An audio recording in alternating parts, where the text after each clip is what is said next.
Hello, everyone. Welcome to Folktales with Sassy. In the sun-baked village of Ijula, where every footstep raised a cloud of red dust and the air smelled of cracked earth and boiling sorrow, lived a young woman named Ifeoma. She was only 22, yet her spirit bore the weariness of many lifetimes. Her eyes, soft, almond-shaped, and deep like the riverbed after the rains, carried stories no one dared ask about. Since her mother, Nena, passed away 5 harvests ago, peace had become a stranger to her home. Her father, Okonkwo, once known for singing to his goats and dancing at moon festivals, had become a man of bitter drink and heavy hands. Grief turned him hard, and drink turned him cruel. When Okonkwo remarried a sharp-tongued woman named Mama Njideka, life twisted further for Ifeoma. Njideka, who had a mouth like pepper and a heart like a closed gourd, hated the girl for reasons even the village elders could not explain. They made Ifeoma cook before dawn, sweep until her bones ached, farm until her hands blistered, and sleep on the cold floor without food. At night, while the moon watched silently, Ifeoma would stare at the ceiling of the mud hut and whisper, "Is this all my life will be?" Everyone in Ijula pitied her, but fear is a powerful silencer. None dared to confront Okonkwo, not since the day he chased a man from the square with a cutlass for asking about his daughter's swollen face. And so, life in Ijula dragged on dusty and cruel. The only thing that kept Ifeoma breathing was the secret belief that the wind would someday change, that perhaps hidden beyond the thorns and red sand, a different life awaited her. But she had no way of knowing that the winds of fate were already stirring, and they were blowing straight toward her. The sun in Ijula was a harsh judge. It burned without mercy and left everything beneath it faded, cracked, or weary. That was the kind of day it was when Chuka, a young man from the distant town of Oweri Ala, arrived at Okonkwo's compound. His shirt was threadbare, his sandals torn at the sides, and his skin darkened from too many days beneath the angry sky. He had come to work for Okonkwo, hoping to earn enough coins to start a small welding business of his own. But what he found was far from the fair deal he had imagined. Chuka cleared thick bushes, tilled unforgiving soil, and lifted yam sacks heavier than his dreams. He worked under the barking commands of Okonkwo and the poisonous glare of Mama Njideka. Day after day, he toiled while Okonkwo promised, "Tomorrow I will pay. Wait until I sell something." But tomorrow always vanished like morning dew. For 3 moons, Chuka worked without a single coin, surviving on gari and water, swallowing both sweat and pride. Only one thing gave him pause each day: the girl who swept the compound with a face both tired and quietly radiant. Ifeoma. She rarely spoke, but Chuka noticed how she hummed old songs to herself while grinding pepper, how she wiped her tears discreetly when nobody watched. He saw the bruises on her arm one morning and the limp in her step the next. He wanted to ask, to intervene, but he was just a laborer with no power. What could he offer? But fate is a cunning playwright. That afternoon, as the red sun hovered like a judgmental eye above the trees, Chuka made a choice. He walked up to Okonkwo, sweat dripping, voice calm but firm. "Sir, I need my wages. Today." Okonkwo sat on a wooden bench in the shade of the mango tree, a gourd of palm wine trembling in his hand. His eyes, once full of laughter and mischief, were now stained with bitterness and fermented anger. When Chuka repeated his demand, the older man blinked slowly, then gave a hoarse chuckle that rattled with phlegm. "You want money, Ain?" Okonkwo said, leaning forward, scratching the patchy beard on his chin. "3 moons of work, and now your eyes are sharp like a goat waiting for salt." Chuka nodded, fists clenched at his side. Yes, sir. I've waited a long. I need to return to Oweri Ala and start my trade. Okonkwo's eyes shifted lazily across the compound until they landed on Ifeoma. She was bent near the entrance, sweeping dust into a corner. Her wrapper clung to her slender frame with sweat. Her head was lowered, but her ears had not missed a word. A wicked grin spread across Okonkwo's face, like oil on water. You want payment? He asked again. Then take her. He pointed a dirty finger at Ifeoma. Take that one with you. She's useless here, eats too much, sleeps like a chicken. That's your reward. Ifeoma froze. Her broom dropped with a soft thud. Chuka blinked. Take who? My daughter, Okonkwo sneered. She's of no use. Take her to the city. Let her be your trouble now. No, please, Ifeoma cried, her voice cracking like dried plantain leaves. Papa, please. Shut up, Okonkwo roared, slamming the gourd on the bench. You should be thanking him. At least someone wants you. Mama Njideka folded her arms and cackled. Good riddance. One less mouth to feed. Chuka stared at Ifeoma. Her eyes were brimming with terror and shame, but beneath the fear there was something else, a strength that had not yet spoken. And then he said it, almost as a whisper. I'll take her. Ifeoma stood motionless, her heart pounding like talking drums at a chieftain's coronation. She didn't move when Mama Njideka shoved a plastic bag into her hands. She didn't cry when Okonkwo hissed, You better not disgrace me in that city.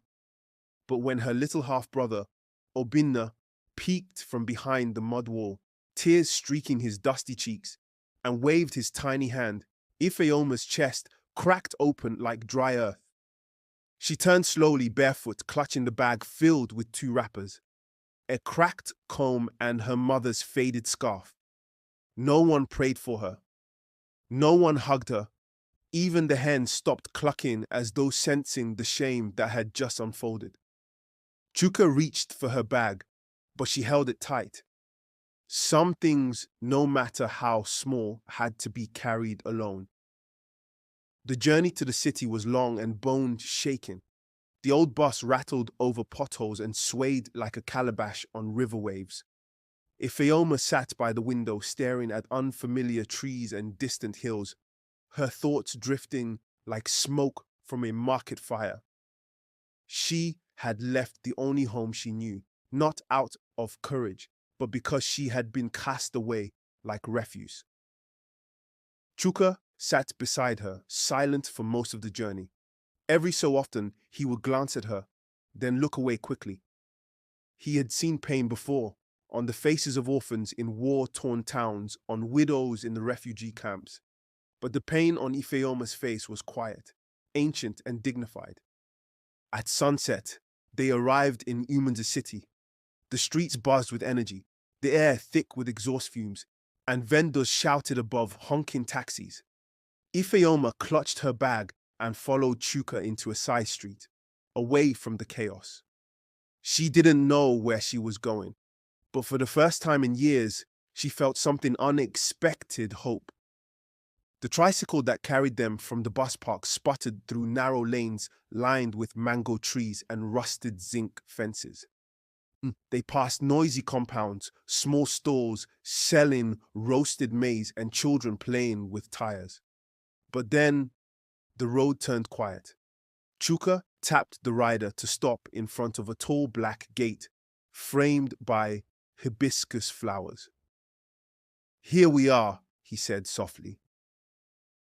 Ifeoma's feet hesitated as they stepped out. High walls hid the house beyond the gate, but the compound was clean, swept with care, the kind that reminded her of old village festivals. Chuka knocked gently. After a moment, the gate creaked open, and they stepped into a different world. Past the gate stood a modest building behind the main house, It was painted cream with small curtains dancing in the breeze from the only window.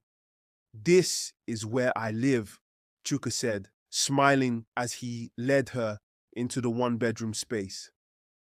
There was a sitting room with 2 plastic chairs, a small kitchen with 1 pot, and a bed neatly laid with blue sheets. Ifeoma stood in the middle of the room, her eyes scanning every detail. No rats, no leaks in the roof, no angry voices, no Mama Njideka. Chuka rubbed the back of his neck. "I just got a job as a night guard. Madam Ebube, the owner of the main house, let me stay here free if I keep watch over the compound." Ifeoma sat slowly on the edge of the bed, the softness unfamiliar.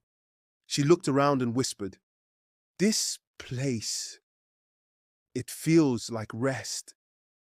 Chuka smiled. "You're safe here, Ifeoma." And for the first time in years, she believed it. The room was small, the future uncertain, but peace had cracked open the door of her life, just enough for her to breathe. The morning sun slid gently through the curtains, painting gold on the pale walls of Chuka's room. Ifeoma stirred, blinking, slowly, unsure at first where she was. Then she remembered. No shouting, no insults, no chores shouted before dawn. Only silence and the faint smell of something warm drifting from the kitchen. She sat up, wrapped the scarf around her shoulders, and padded toward the scent. In the small kitchen, Chuka stood by the stove, turning yam slices in sizzling oil, a wooden spoon in hand. He looked up and smiled. "Morning, Ifeoma. I hope you slept like a human being, not a prisoner." She chuckled softly. "Better than I have ever slept." They ate quietly, the way people do when words are too small for the peace they feel. Chuka poured her water into a tin cup. "After breakfast, I want you to meet someone," he said. Ifeoma raised a brow. "Who?" "Just wear something simple and follow me." She returned to the room and changed into one of her 2 gowns, the one with yellow flowers and a tiny rip at the hem. She brushed her hair carefully and tied it back, her heart suddenly beating faster. They walked up the narrow path toward the main house. When the tall door swung open, a regal woman in her late 50s stood before them. She wore a wrapper of indigo and red, her head tie rising like a crown. Her eyes were calm, her face motherly. "Good morning, Ma," Chuka greeted. "Ah, Chuka, and who is this lovely young woman?" "This is Ifeoma," he said, a little shyly. "My wife." The woman blinked in surprise, then smiled. "So, this is the bride you spoke of. She's beautiful." Turning to Ifeoma, she said warmly, "My name is Madam Ebube. You're welcome here, my daughter." And just like that, Ifeoma was seen, not as a burden, but as someone who belonged. Madam Ebube's house shimmered like a palace compared to anything Ifeoma had ever seen. The sitting room was polished until it reflected the light, and soft cushions lined the seats like clouds waiting for stories. On the far wall, a wooden frame held a painting of a woman holding a baby. Tender, strong, proud.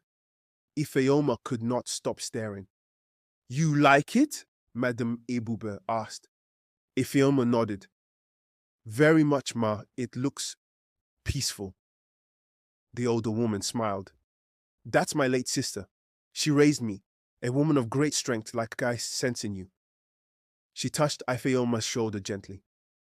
"You have a quiet spirit, but your eyes, they speak. I like that." Chuka watched them from the corner, a small grin hiding behind his calm face. When the visit ended, Madame Ebube walked them to the door herself. "Feel free, my dear," she told Ifeoma. "This house is big enough for peace, and I want you to find yours here." Back in the boys' quarters, Ifeoma swept the floor and cleaned the little kitchen with more care than usual. She folded her wrappers neatly and arranged the 2 cups they had like they were royal goblets. Every small task was suddenly filled with meaning. That evening, Chuka was fixing a broken cupboard handle when Ifeoma sat on the edge of the bed and said softly, "Can I tell you something?" He turned toward her. "Always." She took a deep breath. "The day my father gave me away, I felt like a waste, like old cloth thrown behind the house. I thought maybe you'd be like him, maybe worse." Chuka's hands stilled. He walked over and sat beside her. "But you're not," she said, her voice trembling. "You've been kind, gentle, patient. You gave me rest without asking for anything in return." Chuka looked at her, eyes soft. "Ifeoma, I would never hurt you. Not in this life. Not in any." And in that moment, something new bloomed. Not love, not yet, but something richer. Trust. 2 days after the visit to Madame Ebuba's house, Ifeoma woke up to birdsong and the scent of red stew bubbling from the small kitchen. She wrapped her scarf lazily around her head and stepped in to find Chuka humming while slicing onions, his back turned. "You cook a lot for someone who claims to be a night guard," she said playfully. Chuka turned, laughing. "When you've lived alone as long as I have, you learn how to feed yourself." They ate together on the floor. No table yet, but it didn't matter. There was something sacred about simple food shared without judgment. After breakfast, Chuka wiped his hands and stood. "I want to show you something today," he said. "What now?" Ifeoma asked, curious. "Let's just say it's time you met my second family." She laughed. "You have another family? You'll see." He handed her a gown he had quietly bought from a roadside vendor. It was soft, blue cotton, plain but neat. Ifeoma's hands trembled slightly as she took it. No one had bought her clothes in years, not since her mother. She went inside, changed, and came out glowing. They walked together side by side until they reached a quiet street corner where children played football barefoot. At the edge of the road stood a small community library, paint peeling, windows cracked, but inside was filled with books and soft chairs. "This is the women's learning group," Chuka said. "Every Tuesday, they gather to read, learn craft, and take small business classes. You once said you wanted to go to school again. I thought this might be a good place to start." Ifeoma stared at him in disbelief. "You remembered?" He nodded. "Of course, I remember everything you say." She looked at the building, then at him. Her heart thudded with something new, something quiet but powerful. Maybe, just maybe, life was beginning again. The classroom smelled of paper, chalk, and hope. Ifeoma sat on a plastic chair, surrounded by women of all ages, some grandmothers, some newly married, a few teenage girls who came after work. They read out loud in unison from a page written in large print. The words stumbled, cracked, and then came together like clay forming a pot. When it was her turn to read, Ifeoma's voice shook. She hadn't read aloud since her final year of secondary school, and even then, only in whispers. But as the syllables rolled off her tongue, something in her lifted. Her classmates clapped softly, and the instructor, a tall woman named Mama Risi, nodded with pride. After the class, Chuka was waiting outside. He leaned against the gate, chewing roasted maize. When he saw her, he smiled. "How did it go?" Ifeoma walked up to him, smiling shyly. "I didn't die of shame," he laughed. Good. Then you're halfway to becoming the next professor of Umunza. They walked back together, and as they passed a row of small kiosks, Ifeoma paused. Her eyes lingered on a woman stirring beans in a pot, selling with laughter and confidence. You think I could do something like that too? She asked. Chuka stopped walking. Why not? You already run our kitchen like a general. You just need pots and a signboard. That night, Ifeoma wrote in an old exercise book Chuka had given her. At the top, she wrote, "My future business ideas." Below that, she scribbled three things: food, learning, dignity. She closed the book and hugged it to her chest. Back in Ijula, no one cared what she thought. Here, her thoughts mattered. They could even become plans, and plans, if watered with faith and work, could become destiny. Days passed gently, like wind over quiet water. Ifeoma rose early, swept the tiny room, cooked without being ordered, and joined the women's learning group whenever she could. Her mind, once bruised by insults, now bloomed with knowledge. She could recite proverbs again. She remembered how her mother used to say, "A girl with wisdom is never lost in the market." Now she believed it. One evening, after preparing yam porridge rich with scent, she sat with Chuka under the mango tree in the compound. The night was warm, the sky scattered with stars like powdered chalk across a blackboard. They ate slowly, legs stretched out, their silence comfortable. "Ifeoma," Chuka said suddenly, "do you know how long I watched you back in Ijula?" She glanced at him, curious. "Watched me? Why?" He shrugged. "You swept like a queen and cried like a prisoner. I didn't understand how someone could carry both beauty and sorrow without breaking." She looked down. "I was broken." "No," he replied, shaking his head. "You were bruised, not broken. There's a difference." She smiled slightly, moved by his words. Then she asked the question that had been turning inside her chest like a restless bird. "Why haven't you touched me?" Chuka looked at her quietly for a moment, then leaned forward. "Because love should not begin in a place of pain. You were thrown at me like a coin to settle debt. That's not how a man wins a woman. I want you to be ready. I want you to trust me." Ifeoma's eyes welled up. She had expected demands. Instead, she found dignity. "You are not like other men," she whispered. Chuka chuckled softly. "And you're not like other women. You are gold still hidden in dust." And under that starlit sky, for the first time, Ifeoma believed she might be worthy of being cherished. Not bought, not forced, but loved. The next morning, Ifeoma stepped into Madame Iboob's kitchen to prepare the usual lunch. Egusi soup thick with bitter leaf and soft semo for the afternoon meal. The kitchen was bright and cool, the scent of thyme and onions rising like memory. As she stirred the pot, the door creaked open behind her. She turned. Standing at the doorway was a man about her age, tall and smooth-skinned, dressed in crisp trousers and a shirt that carried the scent of foreign perfume. His eyes held mischief and calculation. He leaned casually against the doorframe, smiling like he'd known her all his life.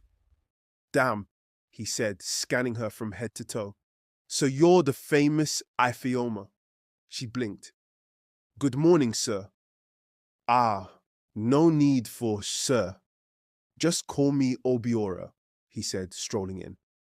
"I'm Madame Iboob's only son." She nodded, turning back to her cooking. "Nice to meet you."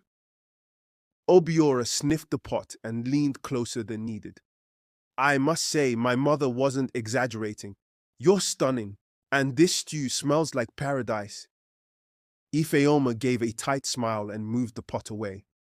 But he lingered, sitting on a stool near the door. You know, someone like you shouldn't be buried in a back room with a poor security man, he said casually. You deserve more. School, money, a good life. I can give you all of that. She stiffened. Obiora leaned forward, his tone low and smooth. Say the word and I'll fly you to Ghana, or London, or wherever. You don't belong in shadows, Ifeoma. You were made for the spotlight. She turned, eyes sharp. I appreciate the compliment, but I'm married, and I respect myself. He smirked, standing. Respect won't pay your school fees. She held his gaze. I'd rather walk barefoot in truth than ride in lies wearing gold. Obiora paused, then chuckled softly as he exited. But Ifeoma stood firm, her heart pounding. Some storms come quietly, she thought, and some walk in wearing perfume. That evening, the compound was calm. Birds returned to their nests, and the breeze carried the smell of firewood smoke and the promise of rain. Ifeoma returned to the boys' quarters slower than usual, her heart still stirred by Obiora's visit. She knew the kind of man who hid danger behind smiles. She had seen it all her life. Still, it unsettled her. Chuka was sitting on the small bench outside, carving patterns into a piece of soft wood. He looked up as she approached and saw the tension in her shoulders. Ifeoma, what's wrong? She sat beside him, silent for a moment. Then the words spilled out. Obiora came to the kitchen. Chuka's hands paused mid-carve. He said things, she continued. Promised me school abroad, money, a better life. Told me I deserved more than you, that I should be with him. Chuka was still, his jaw tightened, but his voice was calm. What did you say? I said no, she replied firmly. I told him I am married and proud of who I married. A soft sigh escaped Chuka's lips. He reached for her hand. Thank you. Not just for rejecting him, but for choosing truth over glitter. That means more to me than gold. But, Ifeoma added, eyes searching his, I need you to understand something. I didn't say no because of pity. I said no because I believe in us, in you, in what we're building. Chuka nodded slowly. I believe in us, too. They sat in silence, listening to the hum of night insects and distant laughter from the main house. But behind Chuka's eyes was a flicker of something deeper, a memory, a secret, something buried. He looked at the stars and whispered, There are things you don't yet know, Ifeoma. But you will, when the time is right. The next day began like any other. Ifeoma swept the front of the boys' quarters, while Chuka prepared for his night shift. But under the surface of their quiet routine, tension curled like smoke. Ifeoma hadn't told Madame Ebuba about Obiora's behavior. Not yet. She wanted to believe it was a one-time incident, something she could ignore. But her spirit told her otherwise. As the afternoon sun baked the compound, Obiora appeared again, this time outside the learning center where Ifeoma had gone to pick up a workbook. He leaned on the low brick fence, dressed in new designer shoes, his tone easy but edged. You're still pretending like I don't exist, he said. Ifeoma didn't stop walking. I'm not pretending. I just know who not to welcome twice.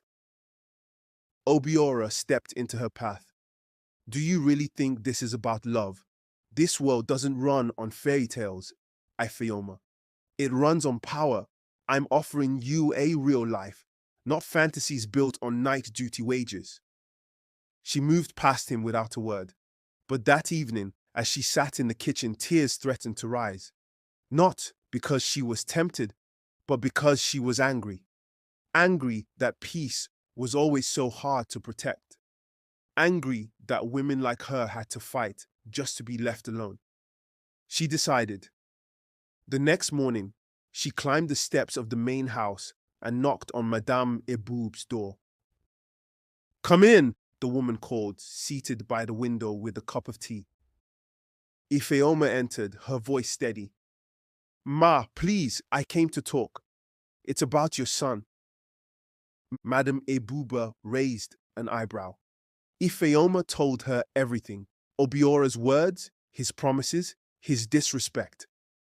When she finished, there was silence. The older woman's face had hardened.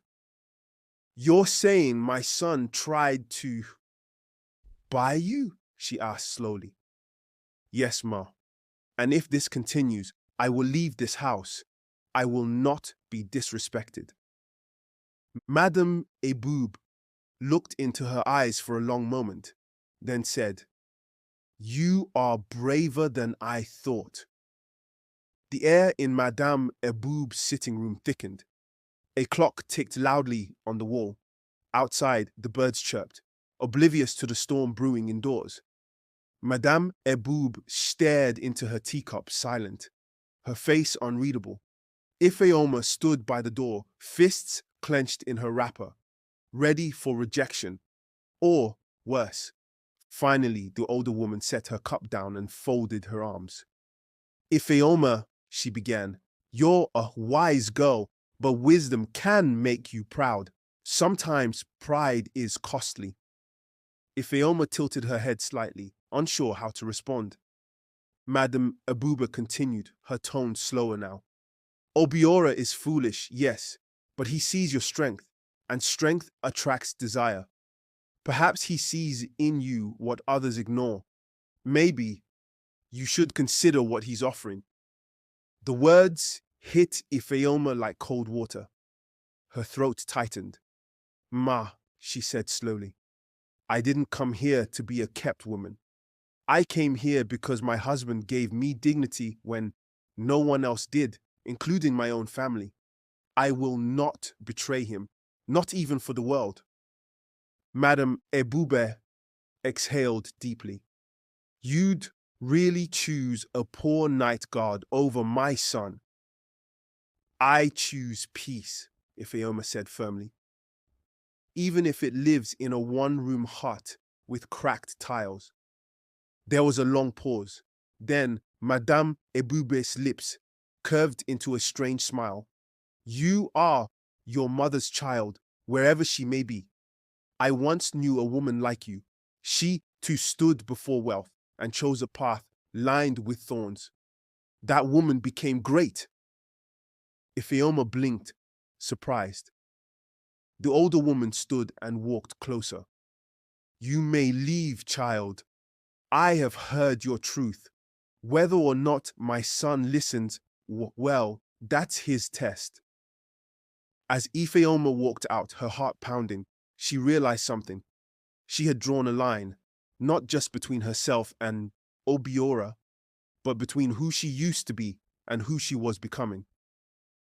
That evening, the sky was soft with grey clouds and whispers of rain. Ifeoma returned to the boys' quarters quietly, her mind spinning. She expected peace after confronting Madame Oboub, but instead she felt like she was standing at the edge of something larger than she could see. Something was off, like words were being spoken in a room she couldn't enter. Chuka was already home, changing out of his uniform. When he saw her face, he paused. "What happened?" She hesitated. "I told Madame Eboub everything.